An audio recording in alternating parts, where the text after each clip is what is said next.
Nagsimula ang pelikula sa isang pagod na sundalo na nagngangalang Mickey, na nasa isang bakasyon kasama ang kanyang pamilya. Dinala niya ang kanyang dalawang anak na sina Jack at Jane sa bahay ng kanyang kapatid na si Noah sa kagubatan ng Amerika. Ang asawa ni Mickey na si Sophie, ang siyang nagmaneho ng sasakyan dahil pagod si Mickey sa kanyang kamakailang tungkulin sa militar.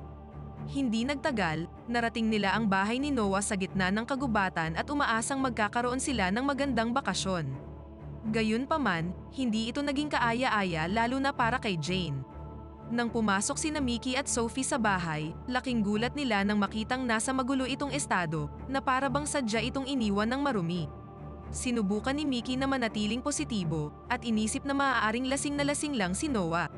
Ngunit habang papasok sina Jack at Jane sa loob, tinamaan sila ng isang napakabahong amoy na malamang ay nagmumula sa mga nakakalat na pagkain. Habang ginagalugad ang bahay, ipinagmalaki ni Jane ang military lineage ng kanyang ama. Natuklasan niya na hindi lamang ang kanyang ama, kundi pati na rin ang kanyang lolo at lolo sa tuhod ay nagsilbi sa militar na makikita sa iba't ibang mga larawan at mana sa bahay. Kahit si Noah na nakatira doon ay isa ring sundalo. Naging inspirasyon ito para kay Mickey na sundan ang kanilang mga yapak at maging isa ring sundalo.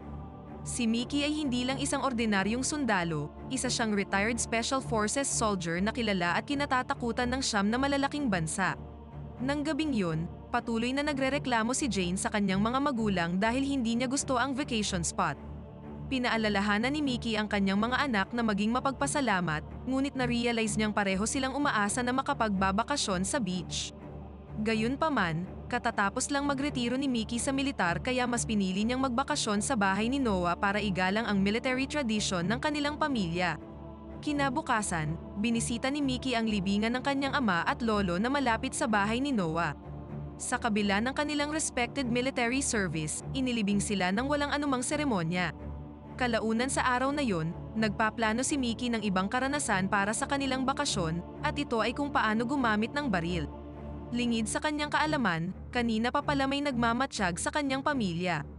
Nakatuon si Mickey sa pagtuturo kay Jack habang patuloy na nagiging malambing kay Sophie.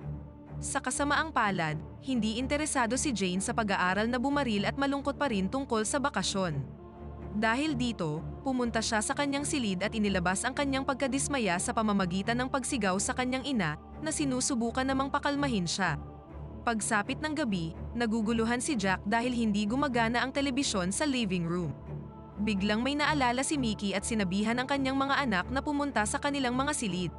Sa kanilang pagkabigla, peke ang TV at sa likod nito ay isang safe na naglalaman ng mga family treasures at mga mahahalagang dokumento noong World War II. Samantala, nabigla si Jack nang may makita siyang isang bagay sa ilalim ng kama at agad itong sinabi sa kanyang ama. Sinuri ni Mickey ang silid at nagulat nang makita ang wala ng buhay na katawan ni Noah sa ilalim ng higaan. Kasabay nito, may paparating na isang sasakyan mula sa dulo ng kalsada kaya napilitan silang bumalik sa loob. Sinabihan ni Mickey ang kanyang pamilya na manatiling nakatago sa bahay, habang hinihintay nilang umalis ang sasakyan. Ngunit nang dumating ang umaga, nandoon pa rin ang sasakyan. Sa hindi inaasahang pagkakataon, ilan pang sasakyan ang bumisita sa kanilang bahay na nagudyok kay Mickey na makipagsapalaran sa labas upang alamin kung sino ang dumating. Sa kanilang pagkabigla, may 12 sundalo na dating nagsilbi sa team na kinabibilangan ni Mickey noong nakaraang digmaan. Sinabi nila kay Mickey na pumunta sila upang hanapin ang mga kayamanan at mana ng kanyang pamilya. Binigyan nila siya ng ilang oras upang hanapin ang mga mahalagang bagay na ito sa bahay at ibigay ang mga ito sa kanila. Matapos malaman ang kanilang mga intensyon, kinailangan ni Mickey at Sophie ng bagong plano para maiwasang pumasok ng mga sundalo sa bahay. Gayunpaman, na-realize ni Mickey na mahigpit na binabantayan ang bahay at kung susubukan niyang umalis, mailalagay nito sa panganib ang kanyang pamilya. Pagkaraan ng ilang sandali, nakita ni Mickey ang isang sundalo na naguunat ng kanyang braso, kaya't sinamantala niya ang pagkakataong akayin palabas ang kanyang pamilya habang bitbit ang 2 bag na naglalaman ng mga kayamanan. Naging magulo ang bakasyon ng pamilya ni Mickey at hindi na sila ngayon makaalis sa lugar. Dahil dito, kinailangan ni Mickey na dalhin ang kanyang pamilya sa kagubatan upang magtago. Samantala, hindi na malaya ng mga sundalo na nakatakas na si Mickey at inabot sila ng 1 oras upang malaman ito. Samantala, nakipagsapalaran si Mickey at ang kanyang pamilya sa malalim na kakahuyan. Sa kabutihang palad, nakahanap si Mickey ng mapagpapahingahan at mapagtataguan. Kalaunan, sinadya niyang itago ang 2 bag ng mana sa isang ligtas na lugar. Sa kabilang banda, nagpaplano ang mga sundalo na tugisin si Mickey at nagsagawa ng pagpupulong. Bata pa ang karamihan sa mga sundalo ngunit tila bihasa sila at may karanasan na sa mga ganitong bagay. Sa hindi inaasahang pagkakataon, bumalik si Mickey at nakita ang nagaganap na meeting.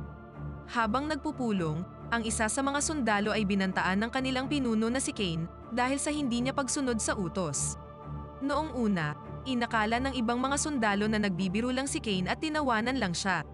Gayunpaman, nang humupa na ang kanilang pagtawa, ang isa sa mga sundalo na nagngangalang Franco ay sinaksak ang sundalong pinagbantaan ni Kane hanggang sa siya'y mamatay. Ikinagulat ito ng lahat ng mga sundalo at hindi na nila nakitang nakakatuwa ang mga kilos ni Kane. Mula noon, wala nang nangahas na suwayin si Kane o papatayin sila ni Franco.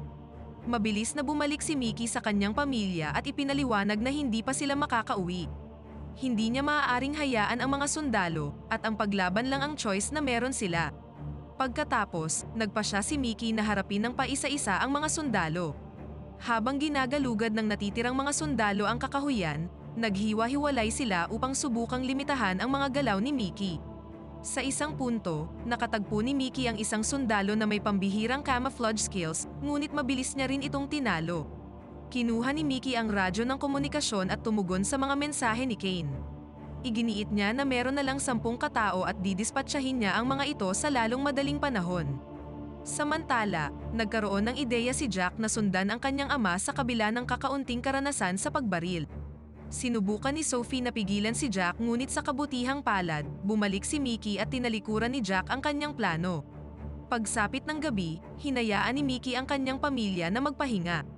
Gayunpaman, hindi nila maalis ang kanilang pag-aalala at pagkabalisa tungkol kay Mickey, na muling nakipagsapalaran sa kagubatan para muling makipaglaban. Sa huli, nagpasya si Jack na sundan ang kanyang ama dahil hindi mapigilan ni Jane na mag-alala sa kanya. Samantala, kumilos si Mickey gamit ang husay ng isang asasin. Kalaunan, hindi na napigilan ni Sophie si Jack dahil nangangamba din siya para sa kaligtasan ng kanyang ama. Noong gabing yun, nagtagumpay si Mickey na mapabagsak ang isa pang sundalo. Kinabukasan, natuklasan ng grupo ni Kane ang katawan ng isa sa kasamahan nila, at nataranta ang kanyang koponan sa number 9 na nakaukit sa dibdib ng bangkay, hudyat na 9 na lang ang natitira sa miyembro. Inutusan ni Kane ang kanyang koponan na maging mas maingat sa kanilang pagtugis kay Mickey. Habang patuloy na naglalakad si Jack sa kagubatan, si Mickey naman ay nasa tabi ng isang maliit na ilog habang naghuhugas ng kanyang mukha. Sa sandaling yun, bumalik ang mga alaala ng isang malagim na insidente noong panahong nasa Afghanistan pa siya. Naalala niya kung paano pinatay ng kanyang kasamahang sundalo ang mga inosenteng sibilyan at iniligtas lamang ang isang babae at kanyang anak. Nang sinubukan ni Mickey na makialam at iligtas ang babae, itinuring siyang traidor ng kanyang mga kasamahan. Dahil sa nakakatakot na alaalang ito, na-realize ni Mickey na kahit ang mga tao ay may kakayahang gumawa ng matinding kalupitan. Nabigo siyang protektahan ang babaeng yun, at isa itong panghihinayang na dala niya habang buhay. Ngayon, ang ilan sa mga dating kasamahan niya noon, na sina Kane at Franco, ay hinahunting siya upang nakawin ang mga kayamanan ng kanyang pamilya. Habang puno ng galit at pagnanais na makapaghiganti, muling napatay ni Mickey ang isa sa mga tauhan ni Kane. Maya-maya, dumating ang isa pang sundalo at ginamit ni Mickey ang bangkay ng kanyang tinambangan bilang panangga. Patuloy niyang iniwasan ang mga putok ng baril, nagtago sa likod ng ilang puno at sa huli, nagtagumpay siyang tambangan ang pangalawang sundalo mula sa likuran. Nang nakaharap ni Mickey ang babaeng sundalo, nagpasya siyang huwag gumamit ng armas kahit na merong malaking pangangatawan ang babae. Sumabak sila sa isang mahigpit na hand-to-hand combat, ngunit nagawa siyang talunin ni Mickey sa pamamagitan ng pagtulak sa kanya sa isang puno. Hindi nagtagal, dumating si Kane kasama ang kanyang team at natagpuan ang patay na babaeng sundalo. Mabilis nilang napagtanto na meron silang isang pambihirang kalaban. Muling minarkahan ni Mickey ng number 7 ang patay na sundalo, na nagpapahiwatig na 7 tao na lang ang natitira sa grupo ni Kane. Pagkaraan ng ilang oras, ipinagpatuloy ni Kane at ng kanyang koponan ang kanilang pagtugis at malapit na sana nilang mahanap si Jack. Sa kabutihang palad, dumating si Mickey upang iligtas ang anak at sinabihan si Jack na gambalain ang isa sa mga sundalo, habang si Mickey naman ay mabilis na hinarap ang isa pang sundalo na nagpapatrolya sa lawa. Walang kaide-ideya ang sundalo na nagtatago si Mickey sa tubig. Nang dumating ang tamang sandali, naglunsad ng sorpresang pag-atake si Mickey. Nagkaroon muli sila ng isang matinding labanan, ngunit nakuha ni Mickey ang isang baril mula sa ilalim ng lawa at binaril ang sundalo. Pagkatapos nito, kinolekta ni Mickey ang ilang mga armas at sinimulang hanapin si Jack. Samantala, nag-alala sina Sophie at Jane dahil hindi pa bumabalik sina Mickey at Jack. Sa kasamaang palad, natagpuan ni Jack ang kanyang sarili na natrap ng isa sa mga sundalo. Maging sina Sophie at Jane ay nahuli ni Stan at Franco at dinala sila sa bahay ni Noah. Kalaunan, nailigtas ni Mickey si Jack ngunit nalaman niyang nahuli sina Sophie at Jane. Para gawing mas malala ang mga bagay-bagay, balak ni Kane na saktan sina Sophie at Jane. Galit na galit si Mickey at mabilis na hinarap ang sundalong umatake kay Jack bago nagtungo sa bahay ni Noah. Samantala, hindi sumang-ayon si Stan sa plano ni Kane na saktan sina Jane at Sophie, kaya nagalit si Kane at binaril siya. Maya-maya, nagradyo si Mickey na malapit na siyang dumating at binalaan si Kane na huwag gumawa ng anumang reckless na bagay. Gayunpaman, hindi pinansin ni Kane at Franco ang babala ni Mickey, na lalong nagpagalit sa ating bida. Nagsimula siyang tumakbo patungo sa bahay ni Noah at mabilis na pinatumba ang dalawa pang tauhan ni Kane. Hindi nagtagal, narating ni Mickey ang bahay ni Noah. Nagulat at nataranta si Kane sa malakidlat na paggalaw ni Mickey. Pagkatapos, dinala ni Kane at Franco sina Sophie at Jane sa labas bilang mga hostage. Sinimulang makipagnegosasyon ni Mickey at sinabing ibubunyag niya kung saan nakatago ang mga treasure bag. Gayunpaman, iginiit ni Kane na isang tao lamang ang maaaring palayain bago ibigay ni Mickey ang mga treasure bag. Walang ibang choice si Mickey kundi gumawa ng isang mahirap na desisyon. Pinili niyang palayain si Sophie, dahilan para maiwan si Jane sa kustodiya ni Kane. Sa kabila ng sitwasyon, nanatiling kampante si Mickey at sinabihan si Sophie na bumalik sa kanilang orihinal na pinagtaguan kung saan naghihintay si Jack. Pagkaalis ni Sophie, inutusan ni Kane si Franco na sundan si Mickey sa lokasyon kung saan nakatago ang mga bag ng kayamanan. Habang naglalakad sila sa kagubatan, sinimulang pahirapan ni Franco si Mickey.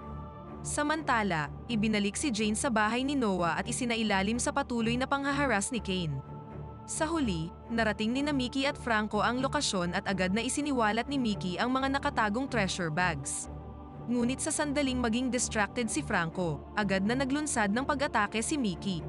Lalong tumindi ang galit ni Mickey dahil si Franco ang nagpahirap sa kanya noong nasa Afghanistan pa sila. Kasabay nito, nag-aatubiling pumayag si Jane sa mga gusto ni Kane at nagsimulang umupo sa kanyang kandungan. Sa kabilang banda, nagkaroon sina Mickey at Franco ng isang mainit na labanan ngunit sa loob lamang ng 2 segundo, nagawang mabaliktad ni Mickey ang sitwasyon. Ang minanang katalinuhan at combat skills ni Mickey ay nagbigay daan sa kanya upang talunin ang dati niyang kasamahan.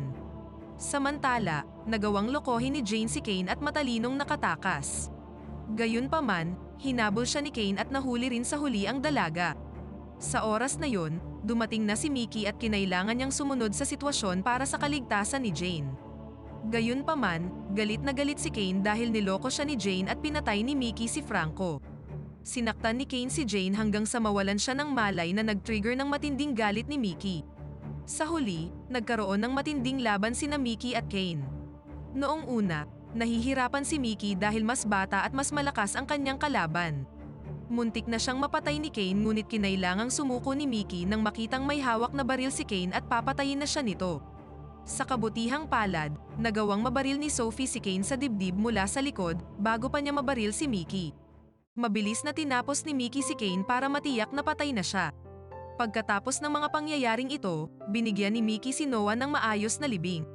Nagpasalamat si Mickey dahil nakasama niyang muli ang kanyang pamilya, habang ang mana at kayamanan ng pamilya ay nanatiling nakatago at ligtas, at dito na nagtatapos ang pelikula.